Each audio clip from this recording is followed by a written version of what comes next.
Hello everyone, welcome back to new video and today in this video I am going to share with you some important fact about the Indian Constitution and 20 very funny and easy to understand, easy to learn article of Indian Constitution.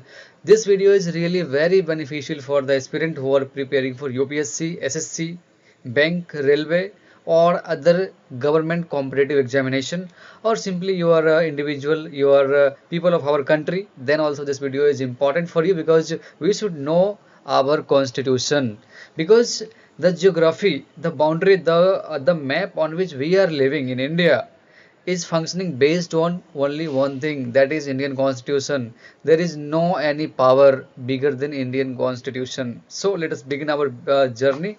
Let us begin our video about the Indian Constitution. Here is some key fact in overview. Like see, the Indian Constitution is the supreme law of the land. इस धरती का जो supreme law है वो आपका Indian constitution है, right. This is the one of the largest written constitution of India across all the country.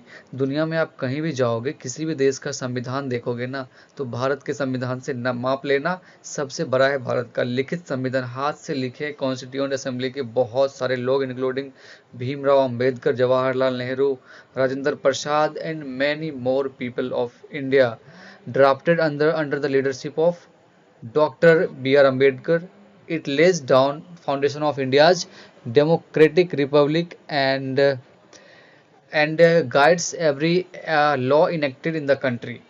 Let us see some important fact. It was adopted on 26 November 1949 and it was functioning. It was uh, on practical use on 26 जनवरी 1950. मतलब 1949 में बने थे, 1950 में इसको adopt functioning किया गया 26 जनवरी को, और उसी दिन हम रिपब्लिक डे सेलिब्रेट करते हैं. देखिए यहाँ पे आर्टिकल 395 हैं, थे ओरिजिनल कॉन्स्टिट्यूशन के अंदर, लेकिन प्रेजेंट टाइम में जो हमारा इंडियन कॉन्स्टिट्यूशन है उसके अंदर आपके 450 से भी ज़्यादा आर्टिकल्स हैं एंड 12 से ज़्यादा शेड्यूल्स हैं, right. And the constitution declare the India as sovereign, मतलब संप्रभु. जो भी डिसीजन लेंगे इस बाउंड्री के अंदर के लोग लेंगे जो यहाँ के सिटीजन हैं, ठीक है. सोशलिस्ट, मतलब हम एक समाज में रहते हैं, समाज को फॉलो करेंगे, है ना. सेक्युलर, मतलब धर्मनिरपेक्ष, सभी धर्म को हम बराबर मानेंगे, किसी भी धर्म को ऊपर नहीं, किसी को नीचे नहीं, ठीक है. हमारा कल्चरल बिलीफ है, रिलीजियस बिलीफ है, लेकिन हम सारे धर्म को, सारे रिलीजन को सेम मानेंगे. डेमोक्रेटिक रिपब्लिक, मतलब यहाँ पे जो गवर्नमेंट होंगी वो जनता के द्वारा चुने जाएंगे. अपने मन से कोई भी गवर्नमेंट नहीं बन सकता है, जैसे कि चाइना में, नॉर्थ कोरिया में या अदर कुछ कंट्री में जहाँ पे आपके कम्युनिस्ट पार्टी हैं या फिर जिसको मोनार्क बोलते, तानाशाह है, वैसा इंडिया में नहीं चलेगा, ठीक है. हमारे देश का जो कॉन्स्टिट्यूशन है वो इंस्पायर्ड है किस किस कॉन्स्टिट्यूशन से? यूएस, यूके, कनाडा, आयरलैंड, इन सब देशों के संविधान को पढ़ के हमारे देश के संविधान को क्राफ्ट किया गया. देखिए अब हम कुछ इम्पोर्टेंट आर्टिकल को जानते हैं, जैसे कि आर्टिकल 14 इक्वलिटी बिफोर लॉ, मतलब कि कानून के नज़र में सब बराबर हैं, ठीक है. किसी को भी स्पेशल ट्रीट नहीं किया जाएगा इन फ्रंट ऑफ लॉ, ठीक है. देखिए यहाँ पे सारे लोग लाइन में खड़े हैं, चाहे बड़े हो छोटे हो, किसी भी कास्ट से, किसी भी रिलीजन से, किसी भी जगह से हो, एक देश से हो, तो आपके लिए लॉ, रूल, नियम समान होंगे.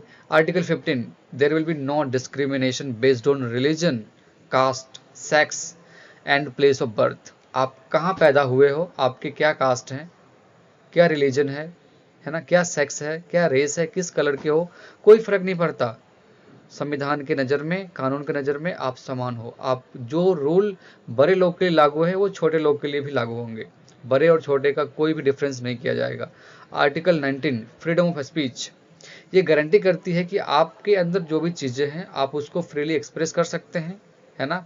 एंड आप कहीं भी जा सकते हैं, आ सकते हैं विद इन ए कंट्री, ठीक है.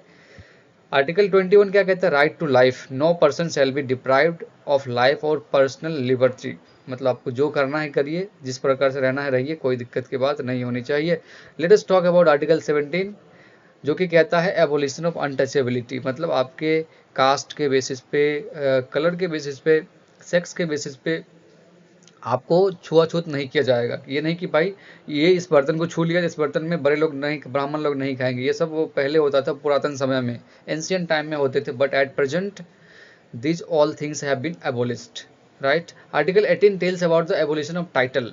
मतलब कोई लोग बोलते हैं हम राजा हैं, महाराजा धीराज हैं, हम फलाने हैं चिलाने हैं, नवाब हैं। ये पहले के टाइम में होता था, आप मूवी में देखते होंगे, लेकिन प्रेजेंट टाइम में कोई भी इस तरह का स्टेटमेंट नहीं दे सकता है, इस तरह का वो दावा नहीं कर सकता है कि हम श्री हैं, हम महाराजा धीराज हैं, हम नवाब हैं। ऐसा कुछ नहीं है, सब बराबर है, ठीक है।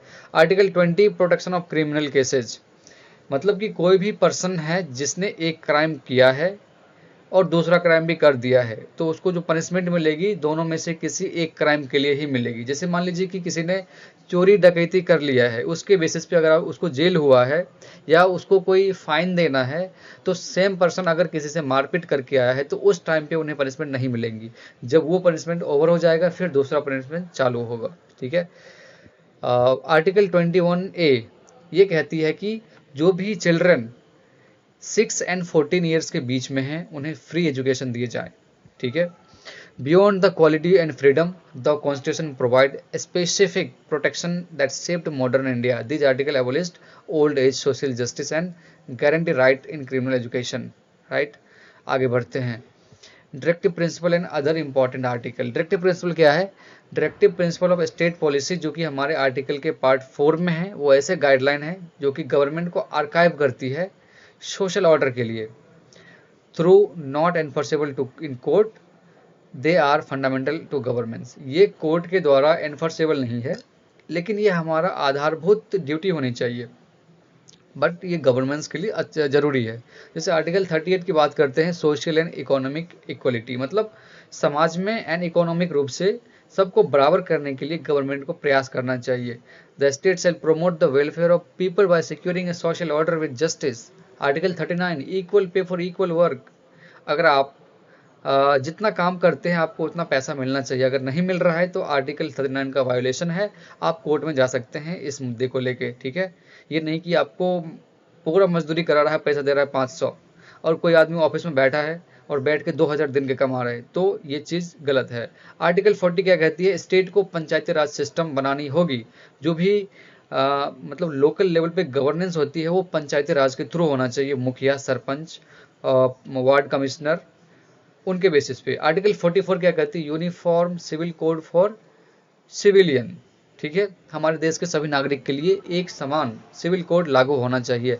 आर्टिकल 51A क्या कहती है? फंडामेंटल ड्यूटी कहती है, जिसमें आपकी 8 ड्यूटी हैं जो कि हर सिटीजन को निभानी चाहिए। ये कंपलसरी नहीं है, बट ये ऑप्शनल है, लेकिन हमारे देश के डेवलपमेंट के लिए जरूरी है, इसलिए आपको फंडामेंटल ड्यूटी को समझना चाहिए, ठीक है। आर्टिकल 56 क्या कहती है? कि किसी भी स्टेट के अंदर in case of any dispute, in case of any irregularity in functionality, president rule can be applied. मतलब राष्ट्रपति शासन लग सकता है अगर किस देश में दंगे हो रहे, फसाद हो रहे, या फिर किसी लॉ रेगुलेशन का वायोलेशन हो रहा है।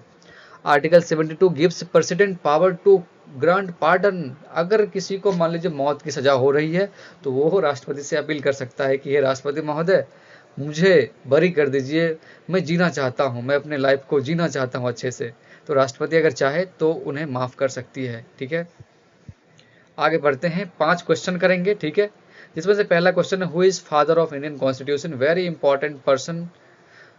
Who is? Doctor Bhimrao Ambedkar, जिनका जन्म महाराष्ट्र के महू जिले में हुआ था।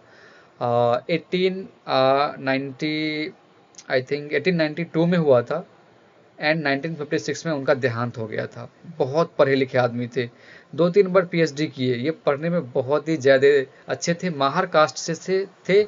उस टाइम पे अनटचेबिलिटी स्प्रेडेड थी, तो माहर कास्ट को लोग छोटा समझते थे, लेकिन उस टाइम पे होते हुए भी that person really did very hard work. That person is ideal for many people, right. और बाद में उन्होंने बौद्ध धर्म को अपना लिया था 1956 में। आर्टिकल क्वेश्चन 2 क्या कहती है? Right to equality. आपके आर्टिकल 14 में लिखा गया है कि आपको बराबरी का अधिकार मिलना चाहिए, ठीक है। और अनटचेबिलिटी को एबोलिश किया गया है आर्टिकल 17 में, ठीक है। आपको कमेंट करना है फ्रीडम ऑफ स्पीच कौन से आर्टिकल में लिखे गए हैं, ठीक है। What is article 21 deal with? Right to life and personal liberty, मतलब हमें जीने का अधिकार है और हम पर्सनली लिबर्टी ले सकते हैं, ठीक है। Which article is related to president rule, article 356। अगर स्टेट में किसी प्रकार के रूल का वायोलेशन हो रहा है ना, या फिर वायोलेंस हो रही है, दंगा फसाद हो रही है, तो प्रेसिडेंट रूल अप्लाई किए जा सकते हैं। आर्टिकल 72 क्या कहती है, प्रेसिडेंट के पास ये पावर है कि किसी भी पीपल को वो पार्डन कर सकती है, उनके क्या बोले, मतलब अगर उन्हें किसी प्रकार का दंड दिया गया है तो राष्ट्रपति उन्हें दूर कर सकती है। आर्टिकल 74 क्या कहती है, state president must be on advice of council of minister. Article 74 के तहत मिनिस्टर के जो काउंसिल होते हैं, समूह होते हैं, वो जो भी एडवाइस देंगे राष्ट्रपति को, प्रेसिडेंट को, उन्हें उस चीज़ को एक्सेप्ट करनी चाहिए प्रेसिडेंट को, ठीक है। तो यही हुआ अपना आज का वीडियो, थोड़ा क्विक रिवीजन कर लो। Article 14 equality, article 19 freedom, article 21 life, थोड़ा याद रखिएगा। That's all for today's video guys, हम मिलते हैं अगले वीडियो में बहुत ही जल्द। आपका बहुत बहुत धन्यवाद इस वीडियो को देखने के लिए। Thank you very much.